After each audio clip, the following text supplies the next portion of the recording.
बोलो श्री कृष्ण कन्हैया लाल की जय। भाई भाई में झगड़े की जड़ कौन होता?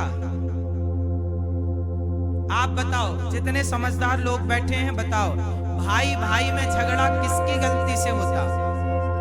मित्रों, स्वागत है आपका हमारे चैनल राधे राधे में। पूज्य गुरुजी अनिरुद्ध आचार्य जी द्वारा बताए गए भगवत पुराण एवं भगवत गीता का बहुत ही अनमोल पाठ हम आज इस वीडियो में सुनने वाले हैं। भाई भाई में झगड़े की जड़ कौन होता? आप बताओ, जितने समझदार लोग बैठे हैं बताओ, भाई भाई में झगड़ा किसकी गलती से होता? बोलो, किसकी गलती से? भाई भाई में झगड़ा बाप की गलती से ज्यादा होता। कुछ बाप ऐसे होते हैं जो सही बंटवारा नहीं करते, सही समय पर बंटवारा नहीं करते, बिना बंटवारा किए बुढ़ऊ मर गए, तुम तो मर गए आराम से, अब तुम्हारे बच्चे मर रहे, इसलिए तुम काहे नहीं बंटवारा कर दे रहे हो समय से? जीते जी कह दो कि ये तुम्हारा होगा, ये तुम्हारा होगा, पर होगा तब जब हम मर जाएं, ऐसा कह दो, लिख दो कि भैया मर जाएं तब तो ये तुम्हारा है। अब तुम मर जाओगे तो बड़ा कहता है ये प्लॉट मैं लूंगा, छोटा कहता मैं लूंगा।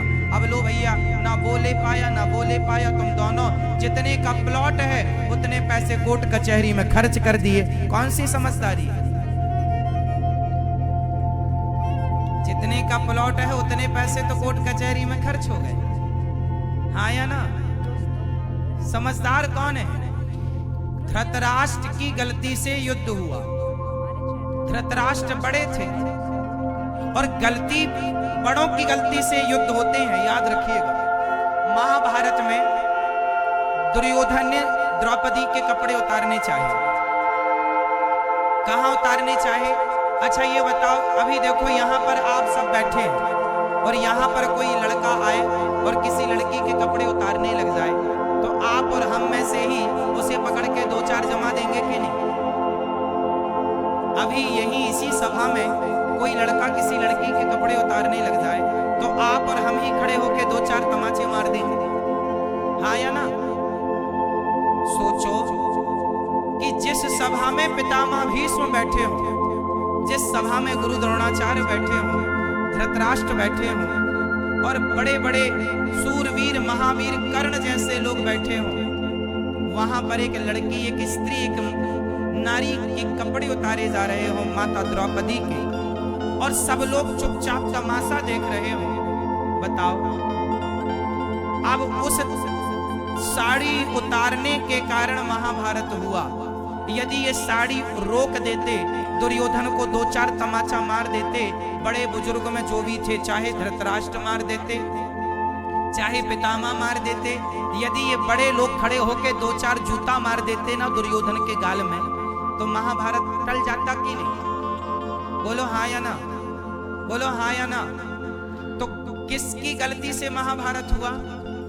बच्चों की गलती से नहीं, बड़ों की गलती से। और आज भी घर घर में जो युद्ध होता है भाई भाई का, जेठानी देवरानी का, उसमें कहीं ना कहीं ये तो बच्चे हैं, लड़ेंगे। तुम तो मैच्योर हो, तुम तो समझदार हो, तुम काहे चुप्पी साधे बैठे हो? तुम क्यों नहीं न्याय करते हो अपने घर में? क्यों नहीं अपनी औलाद को समझाते हो? क्यों लड़ने देते हो? सही समय पर बंटवारा ना करना, सास का एक बहू से ज्यादा लगाव हो जाना, एक बहू को सब देना, एक बहू से कुछ ना, एक बहू को कुछ ना देना, ये सारे कारण युद्ध के जिम्मेदार होते हैं। आज की सासों को आपने देखा होगा, ये सास भी ना एक बहू के पक्ष में चली जाती है, एक बहू को सारे सब कुछ दे देती है, दूसरी बहू बेचारी ताकती रहती है। इसलिए बेटे, दो माँ बाप को चाहिए कि बच्चों के साथ न्याय। मैया आप क्या कह रही हो? आपने एक कोई दिया तो नहीं है सब कुछ? यदि दो बच्चे हैं आपके तो दोनों को ठीक ठीक बंटवारा करो। भाई माँ बाप की संपत्ति पर दो बेटे हैं या चार बेटे हैं, सबका बराबर अधिकार है। और हम तो बच्चों से कहेंगे आप अपने आप को इतना योग्य बनाओ कि आपको माँ बाप की संपत्ति की जरूरत ना पड़े, सिर्फ माँ बाप के आशीर्वाद की जरूरत पड़े। अपने आप को इतना काबिल बनाओ तो ये सारी बातें कहने की जरूरत ना पड़े। पर कुछ बातें इसलिए कही जाती हैं क्योंकि सबको थोड़ा थोड़ा ये तो लगता ही है कि भाई माँ बाप की निशानी थोड़ी ही मिले, पर मिले तो वो आप सबका धर्म है कि आपका बच्चा भला योग्य है, भले कमाता है। पर आप एक बहू के साथ रहें तो एक अच्छा बात ये भी ठीक है कि जो बहू सेवा करेगी माँ उसी को सब देगी। अब दूसरी गाली देगी बहू तो उसे भला क्या देगी? ये बात सही है, एक तरफ ये भी सही है कि बहू यदि सेवा नहीं करती तो सास कैसे देगी। अब ये किसके घर की क्या बातें हैं वो तो आप समझो, लेकिन जो न्याय उचित बात है वो हम आपको कह रहे हैं कि यदि बेटा बहू को सही संस्कार माँ बाप देते रहें और जरा सी लड़ाई पर यदि पति पत्नी का झगड़ा हो और यदि सास ससुर दोनों का पक्ष लेकर यदि समझा दें, भाई भाई का झगड़ा हो तो सास ससुर मतलब माता पिता दोनों को बिठाकर समझा दें, गले लगवा दें। जेठानी देवरानी का झगड़ा हो, अच्छा झगड़ा पहले थोड़ा सा होता है फिर बातें बढ़ने लग जाती हैं। छोटी बात हुई कभी बात खत्म करवा देना सास ससुर तो किसी के घर में झगड़े होंगे ही नहीं। पर सास ससुर कुछ ऐसे होते हैं कि वो खुद बातों को खींचते रहते हैं और बढ़ाते बढ़ाते वो घर में महाभारत की स्थिति उत्पन्न हो जाती है। तो महाभारत किसकी गलती से हुआ ये समझना है। गलती बच्चे करते हैं माना की, पर उस गलती पर बड़ों का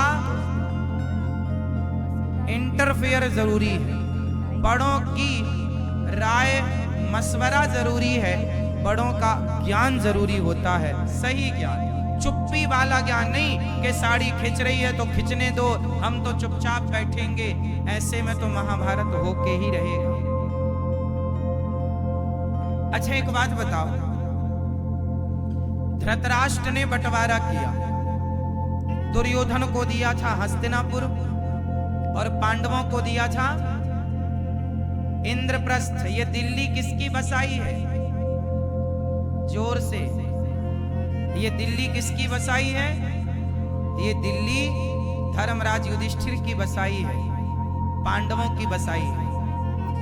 तो धृतराष्ट्र मेरठ के, आज का जो मेरठ है ना, वो उस जमाने का हस्तिनापुर था। तो मेरठ का राजा तो दुर्योधन को भावी राजा बनाया गया कि धृतराष्ट्र के बाद दुर्योधन राजा बनेगा। और ये जो दिल्ली है ये उस जमाने में बंजर भूमि हुआ करती थी, पथरीली भूमि। पथरीली मीन्स पत्थर के सिवा कुछ नहीं।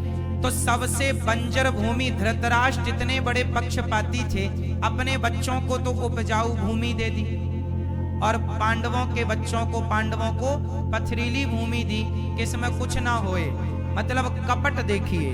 और जब आप किसी का हक छीनते हैं, जब आप किसी का अधिकार छीनते हैं तो भगवान तो, आप तो युद्ध कर सकते हैं, भगवान न्याय करते हैं। और जब न्याय ईश्वर ने किया तो सर्वनाश हो गया पक्षपाती धृतराष्ट्र का। इसलिए किसी का अधिकार, किसी का हक मत छीनना मेरी माँ, वरना ईश्वर के घर देर है। हाँ क्या है मेरी माँ? God mills grind slow but sure. थोड़ी देर में आटा पीसती है गोविंद की चक्की पर, पीसती जरूर है। ईश्वर के घर से न्याय मिलता है, थोड़ा देर लगती है। तो दोस्तों, ऐसे ही अद्भुत कथा का सार और भव्य भक्ति में भगवत पुराण की बातें स्वयं श्री अनिरुद्ध आचार्य जी से सुनने के लिए हमें सब्सक्राइब जरूर करें।